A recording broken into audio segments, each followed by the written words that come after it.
Le collectif Ensemble contre le sexisme se mobilise afin de lutter contre les agissements, les discriminations et violences sexistes dans tous les secteurs.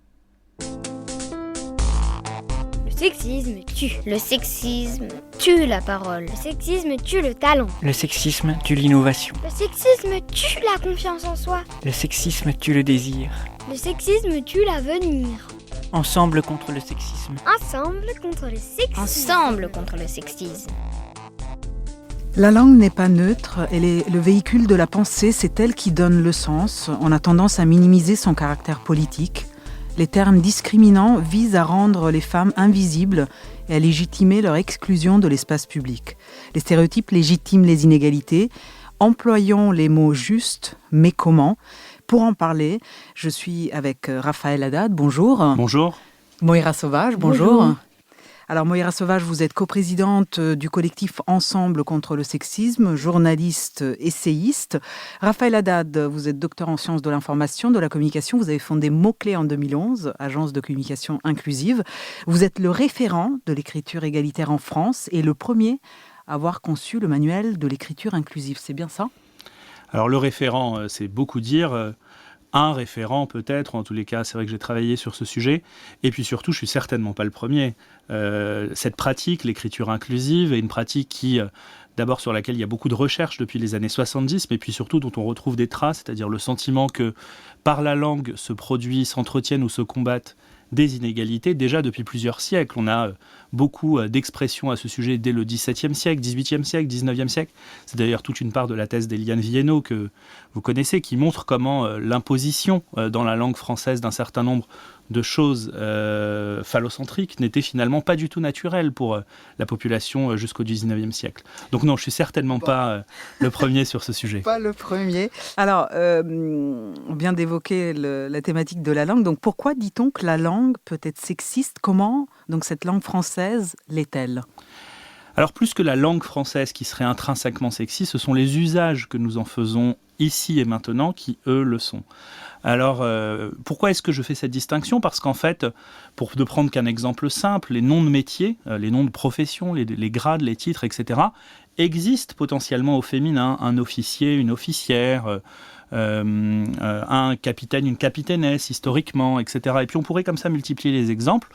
On a au fil de l'histoire un certain nombre d'esprits bien intentionnés en apparence ont fait en sorte qu'un certain nombre de mots paraissent indisponibles au féminin, alors qu'ils étaient virtuellement tout à fait disponibles et d'ailleurs très utilisés. On se rend compte d'ailleurs en observant la trajectoire d'un certain nombre de ces mots que c'est précisément à certaines femmes qui à un moment ont bien eu conscience que l'absence ou la présence de leur nom de métier au féminin aurait des incidences sur elles-mêmes, que la disponibilité de certains noms de métiers continue d'exister. C'est pour ça que poétesse a subsisté, là où philosophesse a disparu. C'est pour ça que physicienne existe et semble tout à fait naturelle, là où un certain nombre d'autres métiers se rapprochant de professions scientifiques, chirurgien par exemple, va poser des problèmes.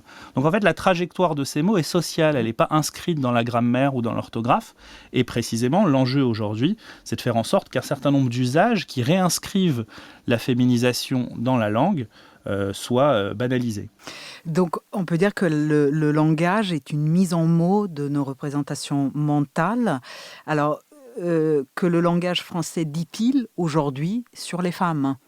Eh bien, on a maintenant une armature dans la langue, même si cette armature est en train d'être remise en question depuis quelques années de manière importante et que donc ça évolue vite, qui invisibilise les femmes. Je parlais à l'instant des noms de métiers. On a évidemment cette règle incroyable, le masculin l'emporte sur le féminin dans les accords en genre, et puis le masculin vaut neutre. Finalement, un ensemble de conventions, de règles qui font que les seuls cas où on utilisera du féminin sont les cas où des femmes, expressément des femmes, exclusivement des femmes, sont référencées dans un discours. Dans toutes les autres hypothèses, si ce n'est pas que des femmes, ce sera un masculin. Si on ne sait pas trop, ce sera un masculin, etc. Et donc cette relégation-là, cette invisibilisation-là des femmes dans la langue, bien sûr qu'elle entretient un inconfort social pour des femmes qui occupent des positions où à un moment, l'absence ou la présence d'un certain nombre de mots participe de leur légitimité sociale. Moira Sauvage, vous souhaitiez rebondir. Oui, parce que j'ai été toujours très choquée que, par exemple, directrice d'école, directrice de maternelle, directrice de, des choses pas très importantes, qui s'occupent de la famille, des enfants, là on met le féminin.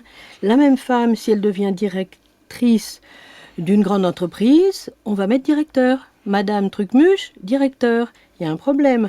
Ce que dit la langue, c'est que dès que ça devient sérieux, dès que ça monte dans la hiérarchie, c'est le masculin qui l'emporte naturellement. Et je voulais aussi parler de l'expression droit de l'homme. J'ai beaucoup travaillé avec Amnesty International. On a essayé pendant des années à faire changer l'expression droit de l'homme par droits humains. Comme en anglais c'est human rights, en espagnol derechos humanos, dans beaucoup de langues il n'y a eu aucun problème. Et au Canada ils disent les droits de la personne humaine. Nous, en France, moi en tant que femme, quand j'entends dire droit de l'homme, je me dis mais on est où nous ? Alors, dans le traitement des violences, comment le choix des mots influence-t-il l'image que nous allons avoir des faits ? On a eu un grand débat cette année autour du mot féminicide, évidemment. On a bien montré comment est-ce que l'installation, et il faut reconnaître à cet endroit-là le travail formidable qui a été fait par les organisations féministes pour faire reconnaître la réalité sociale au travers de ce mot. Bien précisément, parler d'un féminicide, c'est reconnaître la violence sociale qu'il y a en alternative au crime passionnel qu'on lisait souvent, par exemple, au coup de sang qu'on pouvait lire parfois. Je lisais encore récemment dans la presse, au sujet de toute la polémique avec Gabriel Matzneff, un titre qui m'a laissé pantois, qui était une de ses ex-conquêtes règle ses comptes avec Gabriel Matzneff. En fait, le mot conquête, il vient euphémiser la notion de victime, parce qu'en fait, c'est pas une de ses ex-conquêtes, c'est une de ses victimes. Et donc, évidemment que les mots véhiculent des représentations, renvoient à des réalités qui sont différentes, empruntent à des choses qui sont moralement ou juridiquement condamnables ou pas. Et parler de féminicide, c'est reconnaître cette réalité-là. Parler de crime passionnel, c'est la dénier. Moira Sauvage ? Tout à fait, et il faut faire très attention aux mots, parce que combien de fois j'ai entendu, et vous avez entendu cette expression, se faire violer. Se faire violer, la femme, elle est victime effectivement d'un viol, mais elle le subit dans cette expression. Alors qu'on dit un homme a été battu, un homme a été tué, une femme a été violée. Donc la femme n'est pas responsable de ce qui lui arrive. Et cette expression-là commence à ne plus être utilisée, heureusement, dans les médias, mais vraiment il faut faire très attention à ces mots, à la façon dont on présente ce qui se passe. Merci beaucoup Moira Sauvage, merci beaucoup Raphaël Haddad. Merci. Et puis à bientôt. À bientôt. Ensemble contre le sexisme. Ensemble contre le sexisme.